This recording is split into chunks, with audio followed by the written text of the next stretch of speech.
बैठल बगिया में सुगनवा तनी उड़ाई दाना नदी। सोने की थाली में जेवना बनायो, सोने की थाली में जेवना बनायो।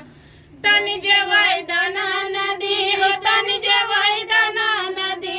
बम से रूठल बैबला मुआ तनी जनाई दाना नदी। हमसे रूठल बैबला मुआ तनी मनाई दाना नदी। बैठल बगिया कहे सुगनवा तनी उड़ाई दाना नदी। बनी उड़ाई दाना नदी हो, तनी उड़ाई दाना नदी। बैठल बगिया कहे सुगनवा तनी उड़ाई दाना नदी। लोटा गिलासी के गेड़ुला भरायो, लोटा गिलासी के गेड़ुला भरायो। तनी घोटाई दाना नदी हो, तनी घोटाई दाना नदी। हमसे रूठल बैबला मुआ तनी मनाई दाना नदी। हमसे रूठल बैबला मुआ तनी मनाई दाना नदी। बैठल बगिया कहे सुगनवा तनी उड़ाई दाना नदी। बैठल बगिया कहे सुगनवा तनी उड़ाई दाना नदी।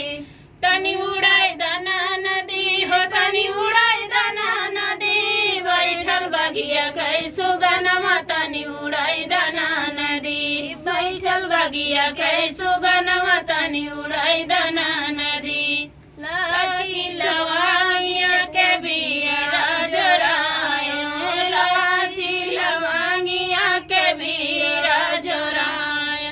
तनी कुचाई दाना नदी हो, तनी कुचाई दाना नदी। हमसे रूठल बैबला मुआ तनी मनाई दाना नदी। हमसे रूठल बैबला मुआ तनी मनाई दाना नदी। बैठल बगिया कहे सुगनवा तनी उड़ाई दाना नदी। तनी उड़ाई दाना नदी हो, तनी उड़ाई दाना नदी। बैठल बगिया कहे सुगनवा तनी उड़ाई दाना नदी। बैठल बगिया कहे सुगनवा तनी उड़ाई दाना नदी। फूल चुनिया चुनी से जल गायो, फूल चुनिया चुनी से जल गायो।